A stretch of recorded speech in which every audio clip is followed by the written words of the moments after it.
Hey, welcome back to the Wednesday night Bible study. We're going to a study of the story of David from First Samuel. We This is our third installment, and last week in 1 Samuel chapter 16, we looked at how God's plan got Saul and David together. So David served Saul. He became his armor bearer, and he was the one who would soothe him with his harp playing. He also saw firsthand the king's ways. So David, as we know, knew he was the anointed one, and he got to practice patience and humility because there was a king on the throne. I think that applies to us in life. Sometimes we have to wait on God's plan to unfold.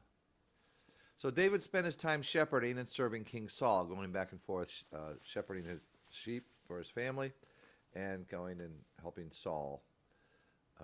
Then we come to 1 Samuel chapter 17.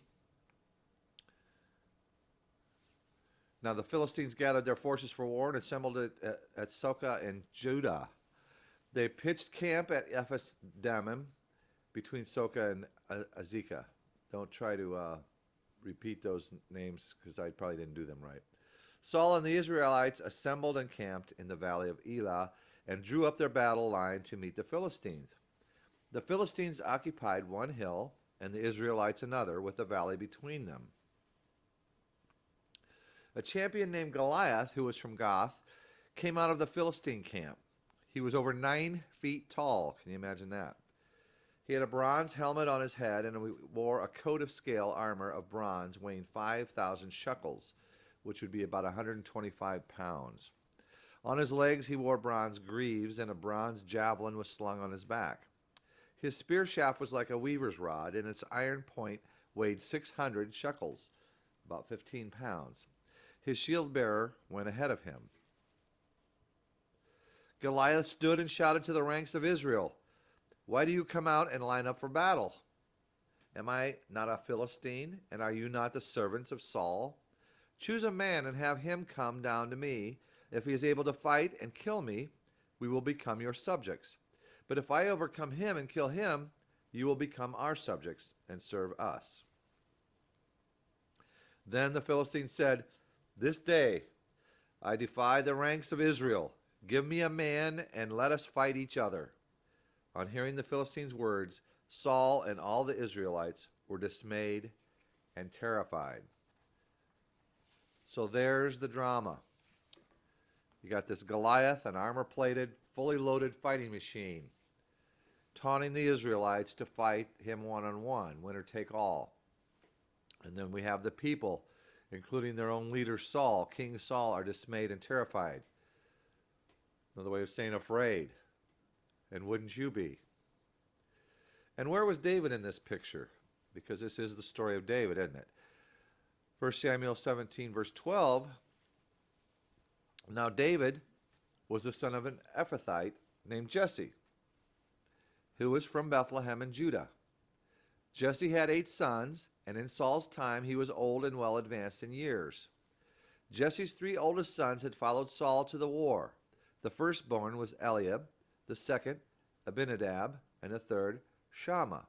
You might recognize these names. Remember, Samson had already met them to determine who was going to be the anointed one. David was the youngest. The 3 oldest followed Saul, but David went back and forth from Saul to tend his father's sheep at Bethlehem. So there's what's going on with David. His 3 older brothers are at the battlefield. David splitting his time with the sheep and being with Saul, the armor bearer and musician. And now we'll read about how David becomes part of the story. A little bit more into the story. For 40 days, the Philistine came forward every morning and evening and took his stand.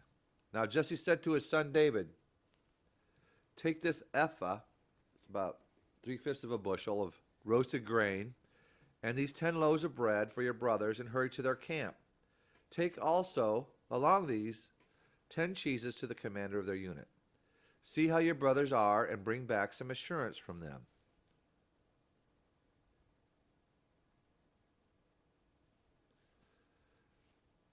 there with Saul and all the men of Israel in the valley of Elah fighting against the Philistines.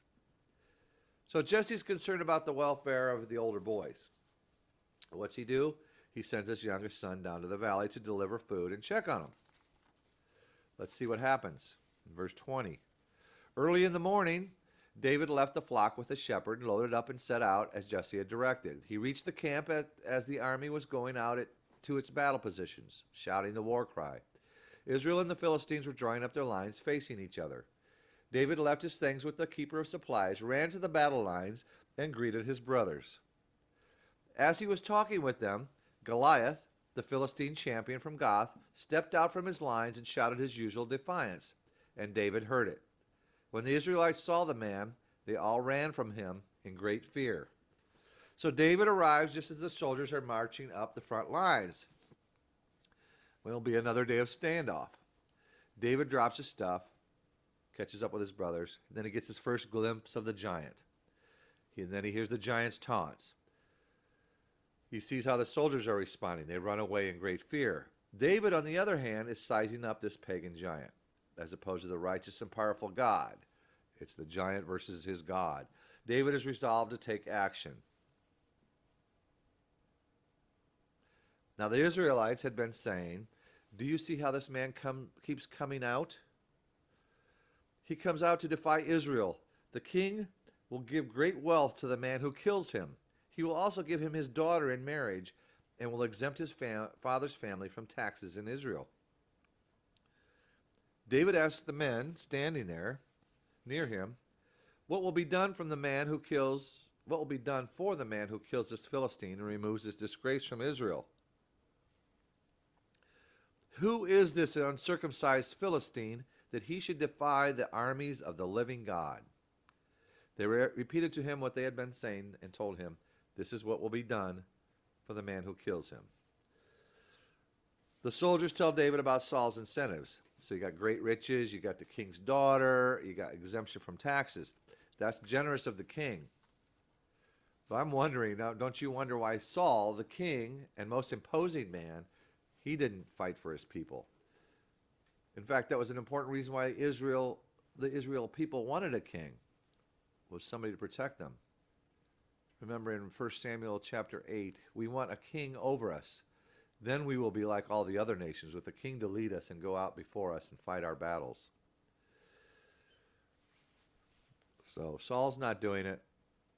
He's offering some great rewards. And we heard David's courageous words in verse 26. Who is this uncircumcised Philistine that he should defy the armies of the living God? Okay, there's another problem that is going on here too in this drama. Verse 28, when Eliab, David's oldest brother, heard him speaking with the men, he burned with anger at him and asked, why have you come down here? And with whom did you leave these few sheep in the desert? I know how conceited you are and how wicked your heart is. You came down only to watch the battle. So after David's words of courage, his oldest brother puts him down. Was it out of jealousy that the older brother was passed over as the next king? I don't know. Let's read on. This is David. Now what have I done? Said David. Can't I even speak? He then turned away to someone else and brought up the same matter, and the men answered him as before. So David's really intent on fighting the real enemy. To get into a verbal fight with his brother is not the real enemy. David's pro-God talk gets around. David is saying the giant is no match for God, a voice of hope in the gloom. This talk reaches the ears of the king. What David said was overheard and reported to Saul, and Saul sent for him.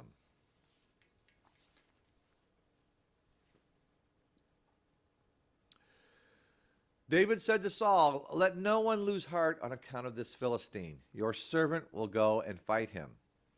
Saul replied, you are not able to go out against this Philistine and fight him. You are only a boy, and he has been a fighting man from his youth. But David said to Saul, your servant has been keeping his father's sheep. When a lion or a bear came and carried off a sheep from the flock, I went after it, struck it, and rescued the sheep from its mouth. When it turned on me, I seized it by its hair, struck it, and killed it. Your servant has killed both the lion and the bear. This uncircumcised Philistine will be like one of them, because he has defied the armies of the living God. The Lord who delivered me from the paw of the lion and the paw of the bear will deliver me from the hand of this Philistine. Saul said to David, Go, and the Lord be with you. David, what does he have? He has faith. David has confidence. David volunteers to fight the giant. David sees beyond the human plane and knows God is no match for Goliath. Now, Saul, he can't see beyond the human plane. Saul's forgotten what it's like to fight in the Lord's strength. But David convinces him. I think verse 37 is wonderful when David says, The Lord who delivered me from the paw of the lion and the paw of the bear will deliver me from the hand of this Philistine. That is faith. That is trust. And that is where we end. I had titled this one Faith-Filled. David is a great example of someone who is faith-filled. And we'll see what becomes in the story next week. In the meantime, everyone stay safe, and may the Lord be with you.